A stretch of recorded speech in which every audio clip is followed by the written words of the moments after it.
ये हमारे पास mandible bone है, एक ये मैंडिबल बोन और ये दूसरी मैंडिबल बोन, ये यहाँ पे आपस में एक दूसरे के साथ ज्वाइन हो रही होती है, इसे कहते हैं मैंडिबुलर सिम्फिसिस। ठीक है, ये इसकी लैटरल सरफेस है, ये इसकी मीडियल सरफेस है, ये लैटरल और ये वाली इसकी मीडियल सरफेस है। अब हमारे पास ये वाला जो फॉसा है इसे हम कहते हैं मैंडिबल की रेमस और इसे कहते हैं मैंडिबल की body, body of mandible and ramus of mandible. Ramus of mandible पे हमें एक डिप्रेशन मिलती है जिसे हम कहते हैं मैसेटर फॉसा। क्या कहेंगे? Masseter fossa. ये कहाँ पे मिलेगा हमें? रेमी ऑफ मैंडिबल पे। ये हमारे पास जो सरफेस है ऊपर, इसे हम कहते हैं आर्टिकुलर सरफेस। आर्टिकुलर सरफेस के साथ ये जो हमारे पास नॉच है इसे हम कहेंगे मैंडिबुलर नॉच, और ये जो प्रोसेस है इसे हम कहते हैं coronoid process. Coronoid process, mandibular notch, articular bone है मैंडिबल ऑफ, किसी की भी हो सकती है, इसका स्पीशीज डिफरेंस इतना नहीं है। एक मैंडिबल बोन और ये दूसरे वाली मैंडिबल बोन, ये जहाँ पे आपस में मिल रही हैं इसे कहते हैं मैंडिबुलर सिम्फिसिस। ये जॉइंट जो है जहाँ पे दोनों मैंडिबल्स आपस में मिलती हैं इसे कहते हैं मैंडिबुलर सिम्फिसिस। ये एक मैंडिबल है, इसके दो पार्ट्स होते हैं। ये जो हमारे पास वर्टिकल पार्ट है, इस वर्टिकल पार्ट को कहते हैं रेमी ऑफ मैंडिबल या रेमस ऑफ मैंडिबल, और ये जो हमारे पास हॉरिजॉन्टल पार्ट है या हॉरिजॉन्टल पार्ट है इसे हम कहेंगे बॉडी ऑफ मैंडिबल। ये रेमस ऑफ मैंडिबल में हमें एक डिप्रेशन मिलती है, इसे हम कहते हैं मैसेटर फॉसा। रेमस में हमें एक डिप्रेशन मिलेगी, इस डिप्रेशन को हम कहेंगे मैसेटर फॉसा, और यहाँ पे मैसेटर मसल आकर अटैच होता है। मैसेटर फॉसा से ऊपर ये जो हमारे पास सरफेस है, इस सरफेस को हम कहेंगे articular surface of mandible. Articular surface of mandible. Articular surface of mandible से नीचे जाएं तो ये जो हमारे पास नॉच नज़र आ रही है, नॉच है, इसे हम कहते हैं मैंडिबुलर नॉच। मैंडिबुलर नॉच से ऊपर ये वाली जो प्रोसेस है, इस प्रोसेस को हम कहेंगे कोरोनाइड प्रोसेस। क्लियर?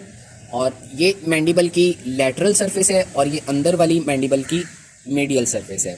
ये लैटरल सरफेस है और ये इसकी मीडियल सरफेस है। क्लियर? लैटरल सरफेस पे हमें एक फोरामेन नज़र आता है, इस फोरामेन को हम कहते हैं मेंटल फोरामेन, और मीडियल साइड पे भी हमें एक फोरामेन नज़र आता है जिसे हम कहते हैं मैंडिबुलर फोरामेन। ठीक है, इस फोरामेन को हम क्या कहेंगे? जो मीडियल साइड पे है मैंडिबुलर फोरामेन, और जो लैटरल साइड पे हमें फोरामेन मिलेगा इसे हम कहेंगे मेंटल फोरामेन। अब इस मैंडिबल पे 3 तरह के टीथ लगे होते हैं। जो बॉडी पे लगे हुए हैं ये बॉडी, और ये जो बॉडी के ऊपर टीथ लगे हुए हैं इन्हें हम कहते हैं चीक टीथ, और पीछे जो हमारे पास टीथ आता है इस टीथ को हम कहते हैं कैनाइन, और कैनाइन से आगे ये जो सबसे आगे होते हैं हमारे पास टीथ, इन टीथ को हम कहते हैं इंसाइजर्स। इंसाइजर्स, कैनाइन, चीक टीथ। और ये हमने कहा था कि ये क्या है? मैंडिबल की रेमस है और ये मैंडिबल की बॉडी है। इन दोनों के दरमियान ये जो एंगल बन रहा है हमारे पास, ये वाला एंगल, इस एंगल को हम कहते हैं एंगल ऑफ जा।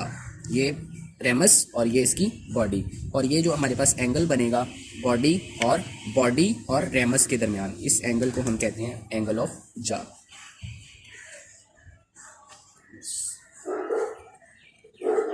Body of mandible, masseter fossa.